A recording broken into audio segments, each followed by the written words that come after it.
quero que você entenda que quando você fala de família, eles sentam na mesma mesa e comem a mesma comida. Então, muita coisa que você pensa que é genético, na realidade é familiar. Então, você tem na literatura mostrando pessoas que têm polimorfismo genético para câncer de mama, mulheres, mas que vivem numa família onde não existe, o alimento é saudável e não existe outras pessoas, a chance é muito pequena de desenvolver câncer. Agora, se tem aquele mesmo problema genético, mas vive numa família onde tem vários cânceres, ou seja, a comida não está errada, ela também tem um risco muito grande. Então isso é muito importante você entender. Muita coisa que você acha, como leigo, que é genético, na realidade é familiar. Eles têm mais ou menos a mesma genética, mas eles também têm os mesmos hábitos, a mesma forma de se alimentar. E muitas vezes as consequências estão no estilo de vida e na alimentação, e não propriamente na genética. A genética não controla a biologia. Eu sei que é difícil para muitos de vocês escutar isso, porque desde 2003, quando foi publicado o genoma humano, esperava-se que o ser humano teria 120, 140 mil genes. Nós temos apenas 23 mil genes. O arroz que você comeu hoje no almoço tem 54 mil genes. Quer dizer, então esse arroz era para ser mais complexo do que a gente. Isso mostra que quem manda na biologia não é a genética. Quem manda na biologia é a epigenética. Que coisa bonita de escutar, né? E com isso é o seguinte, você não é refém da sua hereditariedade. Você pode ter uma mãe, uma avó que morreu de câncer de mama, uma mãe que morreu de câncer de mama, uma irmã mais velha que morreu de câncer de mama, você pode ter o BRCA1/2 com polimorfismo genético, ou seja, você tem tudo para ter câncer de mama. Mas se você cuidar da sua alimentação e do seu estilo de vida, a chance de você desenvolver câncer de mama é quase zero, para você ter uma ideia. Doutor, o senhor acabou de falar disso e tem um comentário aqui no seu YouTube do Fábio Lima Nascimento. Estou muito preocupado porque meu avô, minha avó e meu pai morreram dessa doença. Aproveitar e mandar um abraço para todas as mensagens carinhosas que eu estou vendo aqui no YouTube. As pessoas falam isso da questão, né, da família e de uma influência, né, genética, mas o senhor está dizendo que a prevenção e o tratamento estão muito mais nas nossas mãos. Muito mais além do que isso. Tanto é que a nossa genética, os geneticistas mostram que nos últimos 10, 20 mil anos não houve nenhuma mudança substancial no DNA do ser humano, para você ter uma ideia.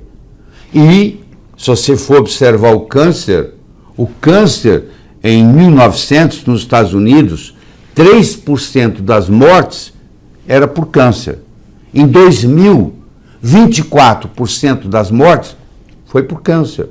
Ora, a genética não mudou, é a mesma. E esse aumento de 8 vezes entre 1900 e 2000.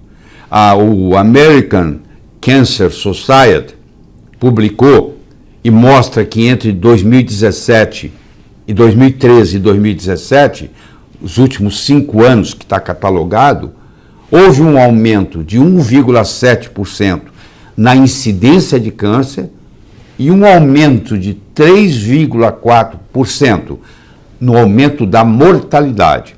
Então, a notícia ruim que eu tenho para você é a seguinte: o câncer, a incidência do câncer está aumentando. Se você vai viver até os 80, 85 anos, se você é do sexo masculino, 1 em cada 2 homens vai ter câncer. Se você é do sexo feminino, 1 em cada 3 mulheres vai ter câncer, se chegar a viver até os 80. Então isso é uma coisa muito séria. E em alguns países, câncer já passou a ser a doença que mais mata. Colocou a cardiovascular em segundo lugar. Por exemplo, na China, hoje morre por dia 8.100 pessoas por causa de câncer. Na China, a principal causa de morte já não é cardiovascular mais, já passou a ser câncer. E a previsão é que nas próximas 2 décadas, na grande maioria do mundo, a principal causa de morte vai ser câncer. Então é importante assunto para você, porque você pode prevenir muito bem, né, e cuidar disso, e não ter essa preocupação que você vai ter câncer. Doutor, estou aproveitando aqui olhar os comentários que estão aparecendo, as perguntas que foram deixadas e também tudo que foi posto para o senhor ao longo dessa semana que está em pleno curso da Verdade sobre o Câncer. E uma dúvida que sempre aparece é assim, o câncer não é uma doença negligenciada, no sentido de que há muita pesquisa e muito dinheiro investido no câncer. Por que essa mortalidade aumenta, doutor? Se você perguntar assim, terça-feira faz parte da semana? Faz. Será que a terça-feira é a causa de quarta? Bom, antes da terça tem a segunda. Antes da segunda tem o domingo. O primeiro dia da semana é domingo. Não é segunda. Por isso que chama segunda-feira, o segundo dia da semana. E terça está lá. Então, a presença do aspecto genético não caracteriza uma causa primária do processo. O que aparece de genético, de mutação somática, que a gente chama, é consequência de algo que vem antes. Então o problema, na realidade, começa no extracelular. A doença começa fora da célula, onde o sistema de Purkinje é onde a célula não consegue administrar mais as toxinas que estão chegando e de eliminá-las apropriadamente. Elas começam a mudar o ambiente onde elas vivem, o território. Isso depois compromete a utilização do oxigênio. E a mitocôndria, que é a célula responsável por cuidar disso, entra em disfunção. E com isso, essa célula agora ela tem duas opções. Ou ela morre, ou ela muta. Só que no momento que ela muta, ela vira um outro tipo de célula que não pertence mais ao corpo, que não segue as regras do organismo e que a única coisa que ela quer é ficar imortal e se proliferar.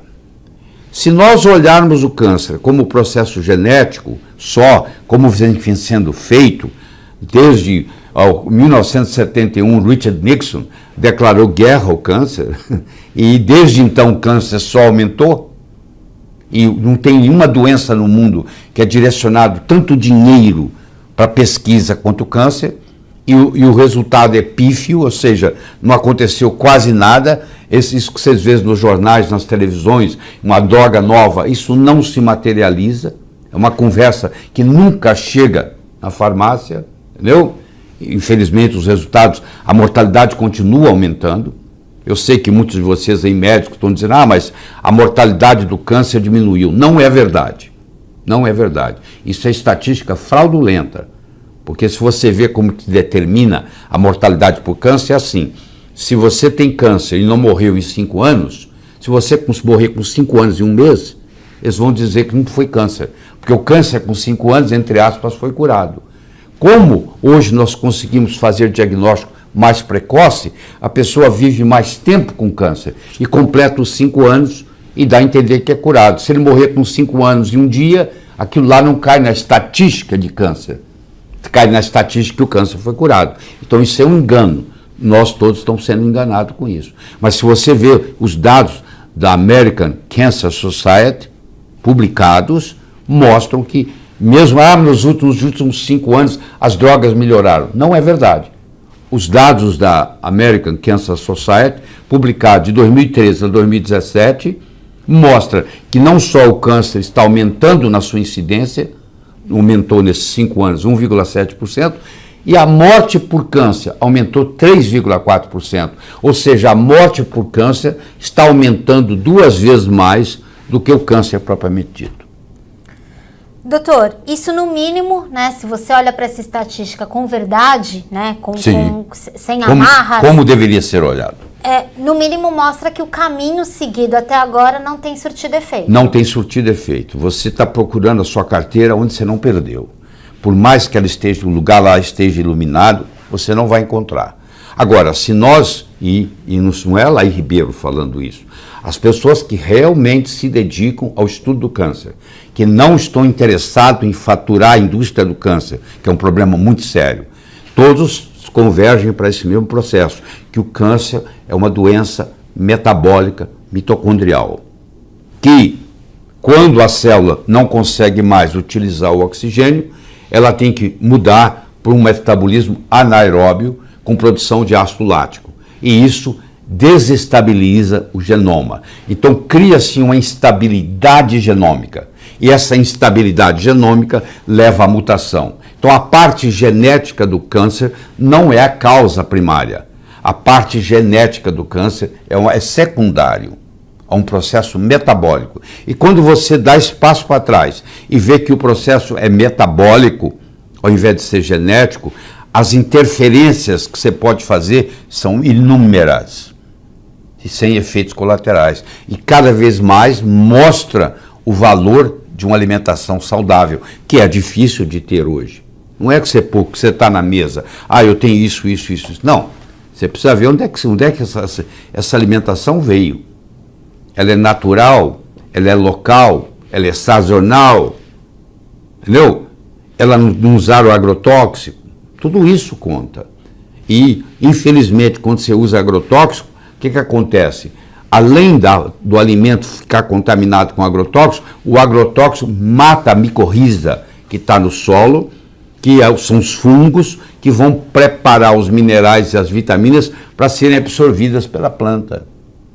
Então, como não tem micorriza mais, porque o agrotóxico matou, o alimento é pobre. Apesar de eu estar comendo tomate, ingerindo tomate, ingerindo isso e aquilo, apesar de no livro falar que tem isso, na realidade não tem.